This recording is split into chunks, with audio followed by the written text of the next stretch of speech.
سلام بچه‌ها، خوش اومدید یه ویدیوی دیگه از چنل مستر دراگون. از تقاضای زیاد بچه‌ها اومدم یه رونمایی از اکانت براتون بذارم. بچه‌ها اکانت کبلیمو فروختم نسبت به بودجه‌ام، حالا یه اکانت جدید گرفتیم. بچه‌ها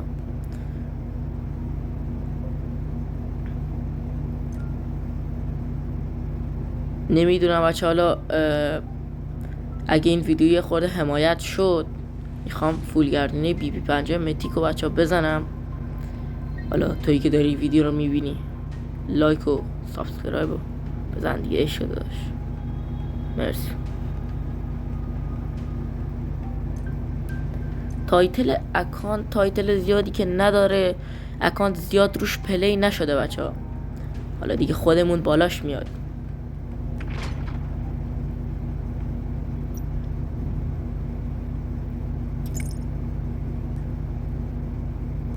MG 42 متیک داره بچه‌ها، 117 متیک لاوا، اچ اسکلتی، کیارم لاوا.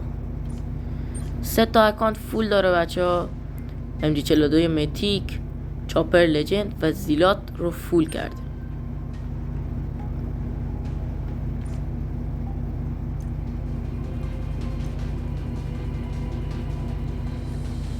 MG 42 خیلی گانه خوبیه، الان باف شده، هم تو بتل هم تو مولتی عالی میزنه.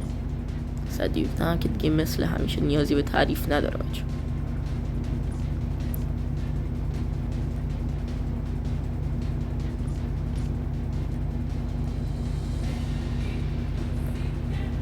هولگره، گردونه استریز،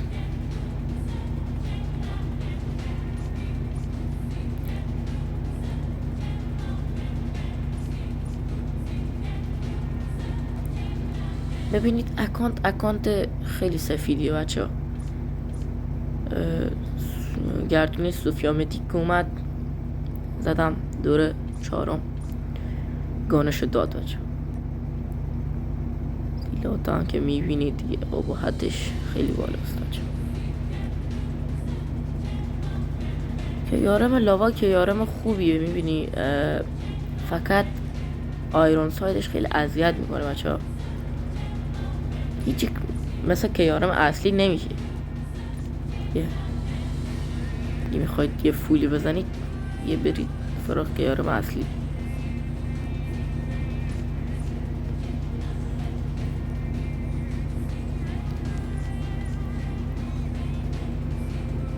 بتل پس این اکانتم به حدود 11 تا بود فکر کنم. بتل پس های خفنی نداره، یعنی عالی باشه ولی خوب اکانت خوبیه، مهندس شده است.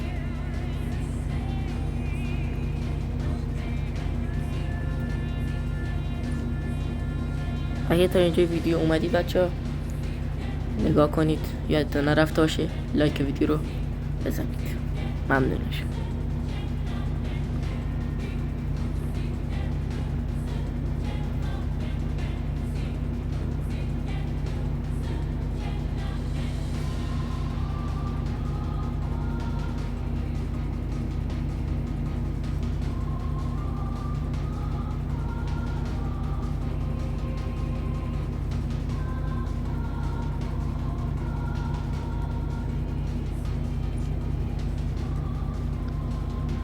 اسکین خفنی بچه ها نداره این اکانت، یه 2 تا اسکین خوب داره.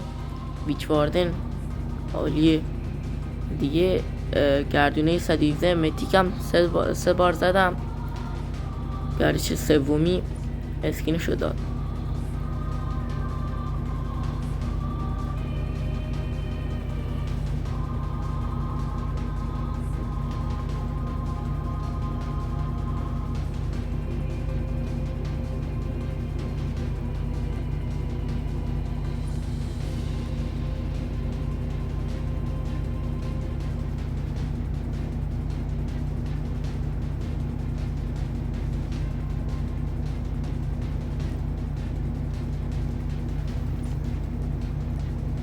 چاپر لجندش هم بچه فوله، اکانت خوبیه.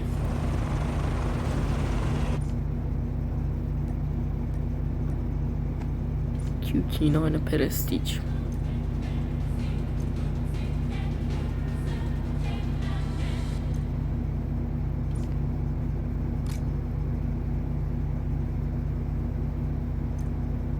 بچه اکانت حدود 5 تا چی داره؟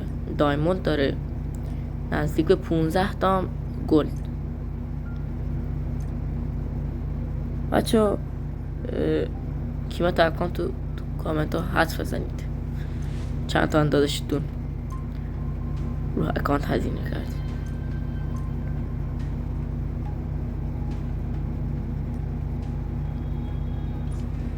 مرسی که تا آخر ویدیو نگاه کردید، ممنونشم. حمایت هم کنید. خیلی مرسی. بود بای.